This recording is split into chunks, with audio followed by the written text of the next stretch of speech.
Panibagong kidnapping sa dalawang Chinese at isang Koreano gumamit din ng cryptocurrency bilang ransom ayon sa Philippine National Police. Idetalye mo ang balita RH52, Edniel Parrosa. Edniel.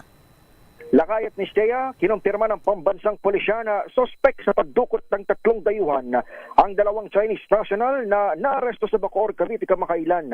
Unang naibalita sa DZRH ang pagkakasukol sa dalawang sospek nang subukan ng mga itong tumakas sa checkpoint noong May 3. Pero sa ulat na inilabas ni PNP Public Information Chief Police Colonel Randolph Tuanyo ngayong araw, nakilala sina Wang Yuse at Zhao Lixian bilang umano'y mga kidnapper ng dalawa ring Chinese at isa pang Koreano noong Mayo 2.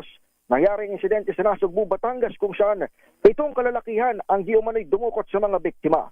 Pero kagyat silang pinakawalan kinabukasan matapos makapag-ransom.